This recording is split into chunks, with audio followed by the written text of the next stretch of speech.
अस्सलामुअलैकुम। बोल news headquarters में खुशामदीद। मैं हूँ महविश निसार। मैं हूँ मोहम्मद कामरान और मैं हूँ सहरेश जुहेब। हेडलाइंस आपने जानी, बुलेटिन का आगाज करेंगे और आज के बुलेटिन में आपको बताएंगे मौलाना उम्रे पर क्यों जाते हैं, चोरों की हुकूमत क्यों लाई गई, बल्दियाती इलेक्शन में कौन न्यूट्रल था, विजारतें छोड़ने की धमकी किसकी, पेट्रोल 50 रुपए महंगा होगा, हमजा सरकार का मुस्तकबिल, ईद कब होगी, रमीज राजा लिख कर देने को तैयार। लेकिन सबसे पहले बात बड़े बयान की। इमरान खान कहते हैं जब भी मुल्क पर मुश्किल वक्त आता है डीजल उमरा करने चला जाता है। अब भी वो बाहर चला गया है। इस्लामाबाद में वर्कर्स कन्वेंशन से खिताब में कहा हमारी हुकूमत जमहूरी थी तभी सबको एहतजाज का हक दिया गया, लेकिन हमारे मार्च पर शेलिंग की गई, बच्चों और औरतों पर भी तशद्दुद हुआ। रिजीम चेंज पर इमरान खान ने कहा अमेरिका हमारे भले के लिए नहीं अपनी गुलामी के लिए चोरों को लाया। 30 साल से जो चोरी कर रहे थे उनको हम पर मुसल्लत किया गया। इस दौर में किसी मुल्क पर हमले की जरूरत नहीं, चोरों को मुसल्लत कर दें, मुल्क तबाह हो जाएगा। इमरान खान ने कहा करप्ट तरीन लोगों ने अपने केसेस खत्म किए, कोई चोर अपना एहतसाब नहीं कर सकता। नैब कानून में तरमीम करके 1100 अरब के केसेस खत्म किए गए। प्राइम मिनिस्टर और उनके बेटों पर 24 अरब के नैब केसेस हैं। हुकूमत में आते ही मकसूद चपड़ासी और FIA के 3 लोग मर गए।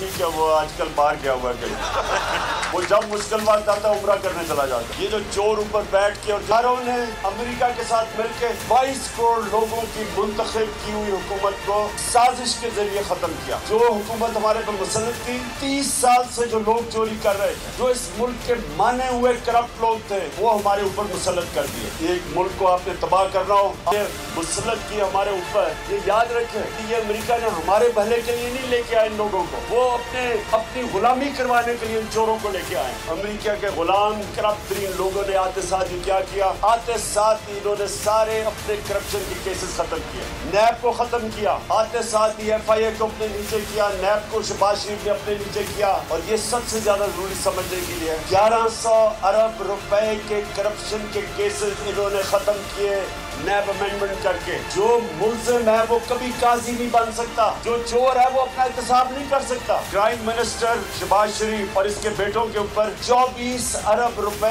के करप्शन के केसेस हैं। 8 अरब नैब में, 16 अरब FIA में, जिसमें इन्होंने आते साथ ही मकसूद चपड़ासी वो मरा, 3 और गवाह थे जो इनके FIA के केसेस में थे वो मरे। जिसने तफ्तीश की थी डॉक्टर रिजवान, वो हार्ट अटैक से मरा। जो दूसरा तफ्तीश करने वाला था उसको हार्ट अटैक अभी जिंदा है। पेट्रोल, डीजल, बिजली, आटा सब कुछ महंगा कर दिया। तारीख में इतनी महंगाई नहीं हुई जितनी इन 2 महीनों में हुई।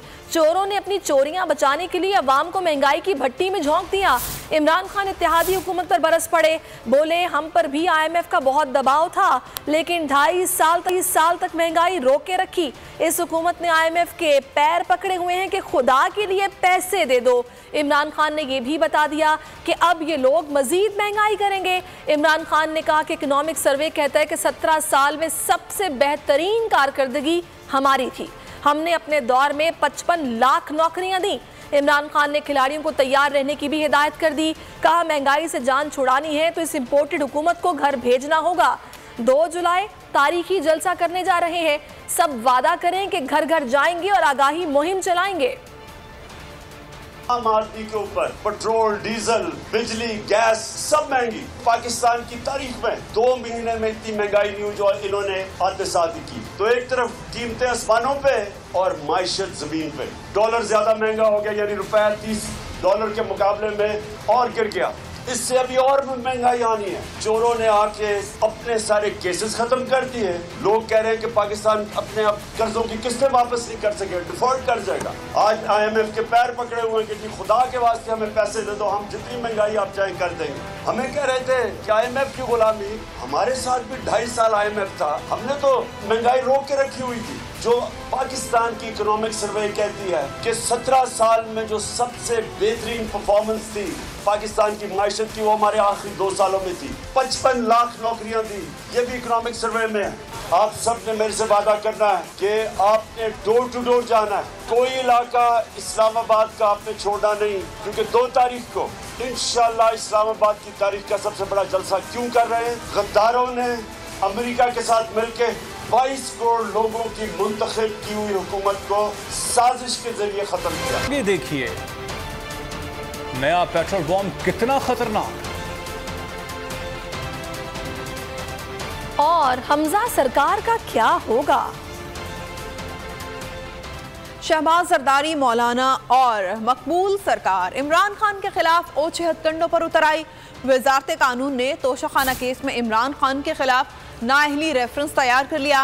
रेफरेंस स्पीकर कौमी असम्बली राजा परवेज अशरफ के जरिए इलेक्शन कमीशन को भिजवाया जाएगा। को नए बहरान से दो चार करने पर गामजन। मईशत को धोबी पटखा लगाने के बाद सियासत अखाड़ा बनाने का फैसला कर लिया। हुकूमत ने इमरान खान को सियासत से नाअहल कराने की साजिश तैयार कर ली। जराए का कहना है कि हुकूमत ने तोशाखाना केस को बुनियाद बनाकर नाअहली का रेफरेंस दायर करने का फैसला किया है। इस सिलसिले में वजारत कानून ने रेफरेंस तैयार कर लिया है।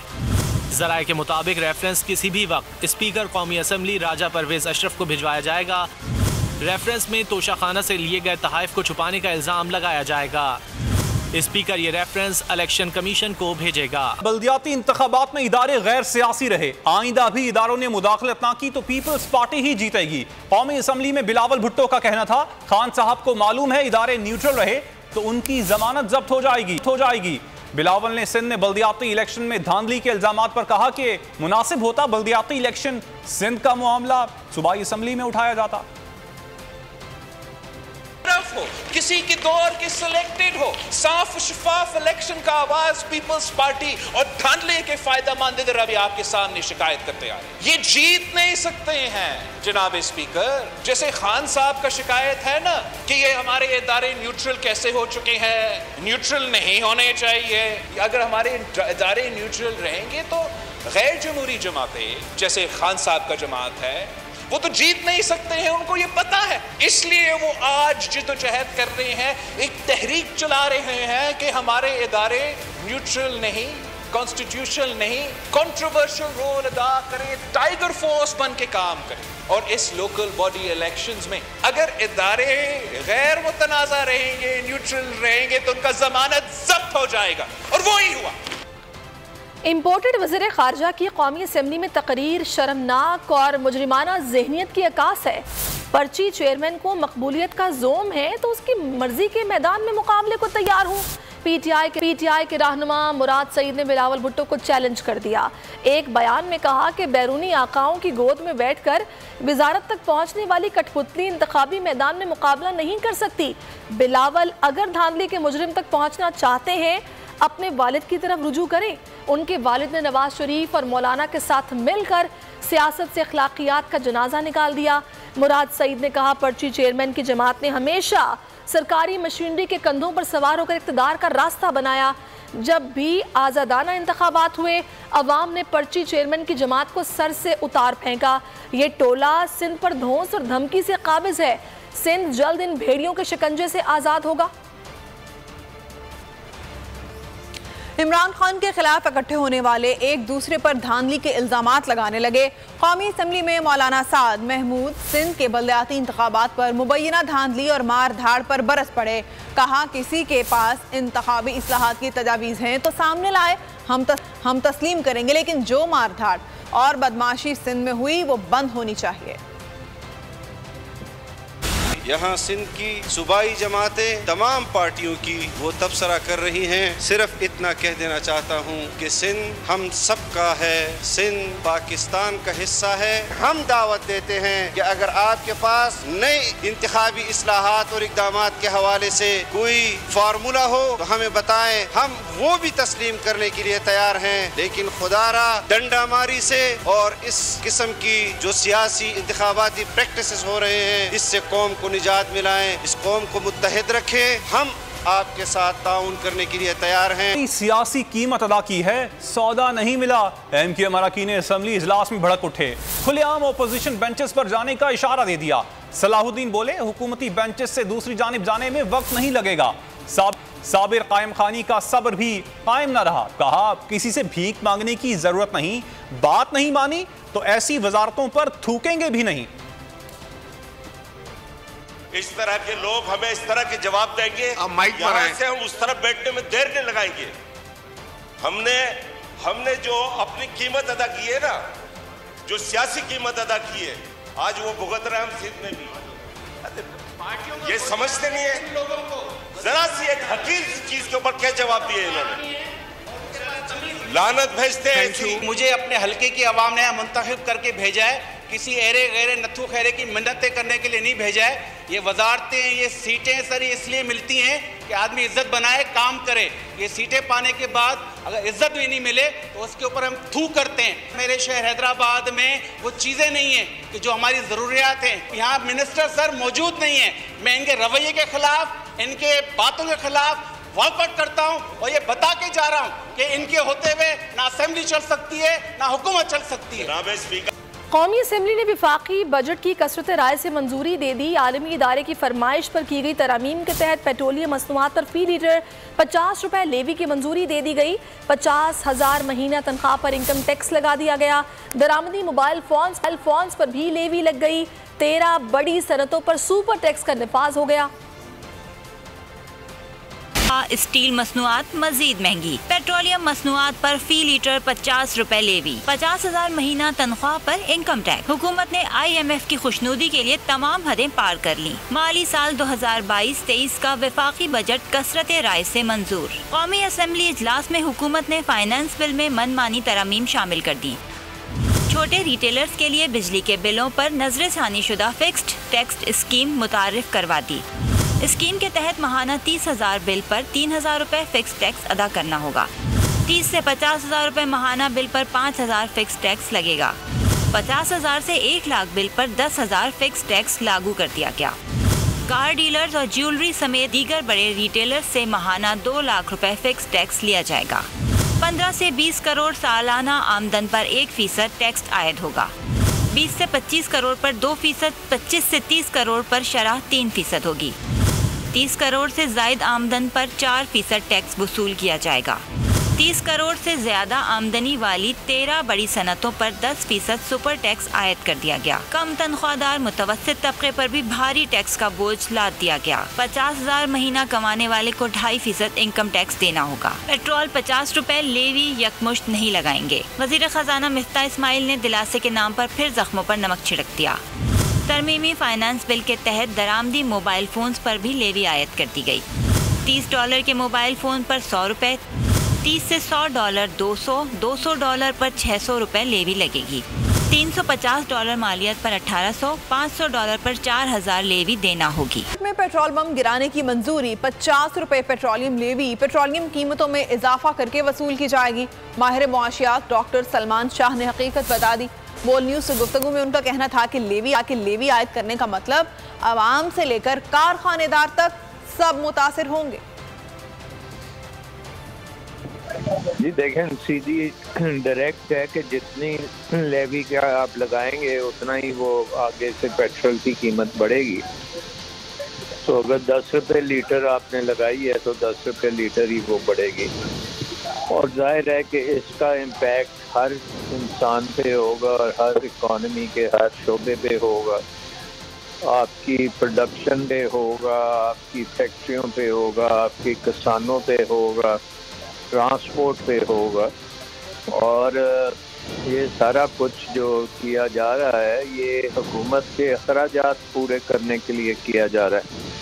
तो पूरा मुल्क जो है वो अब हुकूमत के जो एक किस्म की बहुत ज़्यादा अखराजात हैं उनको फीड करने के लिए पूरी कौम देगी, अजाला करेगी उसका। और इसकी वजह से बहुत ज़्यादा इन्फ्लेशन भी होगी और इकोनॉमिक ग्रोथ जो है वो बहुत स्लो डाउन होगी। पीटीआई के मुनरिफ एमएनए अहमद हुसैन देहड़ का कहना है कि आज जो पेट्रोलियम लेवी आयद की गई है उसकी मुखालिफत करता हूं। मईशत डूबने की तरफ जा रही है। तमाम कौमी क़यादत से अपील करता हूं कि मिल बैठ जाएं। अहमद हुसैन देहड़ ने कहा कि ऐसी माशी पॉलिसी बनाई जाए जिससे कौम को फायदा हो। हुकूमत से मुतालबा करता हूं कि IMF से दोबारा मुज़ाकरात करें। IMF से 2 से 3 साल के लिए कर्जा जात की अक़सात को मुलतवी करवाएंगे। हुकूमत 300 यूनिट तक बिजली मुफ्त कर दे। यही नहीं बल्कि हुकूमत को चाहिए कि सोलर इंडस्ट्री को प्रमाण चढ़ाएं। CPEC को इसी साल ऑपरेशनल कर दें। डेवलपमेंट लेवीज को आज लगाया गया है, मैं उसको खास तौर पर अपोज करता हूँ। मैं समझता हूँ ये गरीब के लिए एक मर्ग मौत का पैगाम है और मुईशत डूबने की तरफ जा रही है। तमाम जमातों के हेड्स को ये अपील करता हूँ कि अगर आप लोग सिंसियर हैं इस मुल्क से, इस गरीब से, इस कौम से, तो आज सब इकट्ठे बैठें और एक ऐसी मुआशी पॉलिसी बनाएं कि जो मुआशी पॉलिसी 1 साल के लिए ना हो, 2 साल के लिए ना हो, 10 साल के लिए हो। जो हुकूमतों के तब्दील होने से मुआशी पॉलिसी मुतासर ना हो, जो गवर्नमेंट्स को फेवर ना करें, कौम को, मुल्क को फेवर करें। IMF से दोबारा मुज़ाकरात किए जाएं। IMF को दोबारा इसके ऊपर कन्विंस करने की कोशिश की जाए और IMF को रिक्वेस्ट किया जाए कि 2 या 3 साल के लिए हमारे कर्जों को। माहिर मुआशियात मुजम्मिल असलम ने मुआशी मार्शल लॉ लगाने का मुतालबा कर दिया। दुनिया बोल है में दौरान गुफ्तगू बोले, PTI हुकूमत ने कौमी इदारों का खसारा कम किया। हुकूमत इदारे तबाह करके दोस्तों को बेचना चाहती है। मिफ्ता इस्माइल 3 माह में 2 मरतबा IMF के पास गए, बजट मंजूर नहीं हुआ और 4 शर्तें मजीद भेज दी गई। माशाल्लाह नहीं, इकोनॉमिक माशाल्लाह लगा दें इस मुल्क में। और ये जो है भाई साहब फिर कह रहे हैं कि 1 रुपए का PIA ले लो, 1 रुपए का स्टील मिल ले लो, ये 1990 वाली कहानियां कर रहे हैं। 1990 में भी पहले ये इदारे को खुद इन्फेक्ट करते हैं, उसको नुकसानात पे इतना ले जाते हैं उसके बाद फिर अपने ही जो दोस्त यार फ्रंटलाइन बिजनेसमैन हैं उनको वो सस्ते में भेज देते हैं।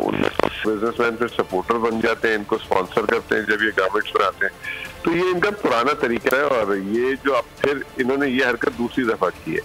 3 दफा ये IMF के पास गए अभी तक 2 महीने। पाकिस्तान की तारीख में कोई वजीर खजाना 1 दफा से ज्यादा नहीं लगाता, IMF से चीजें ले आता है। बजट अभी अप्रूव नहीं हुआ अभी तक, IMF ने अभी मजीद 4 शर्तें और भेज दी इनको। खबरों का सिलसिला जारी है। यहाँ पर वक्त हुआ है ब्रेक का और ब्रेक के बाद देखिए अवाम क्यों सड़कों पर। महंगाई की दुहाई,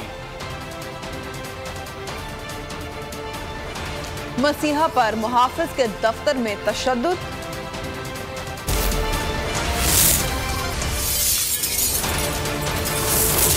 वर्ल्ड न्यूज़ हेडक्वार्टर।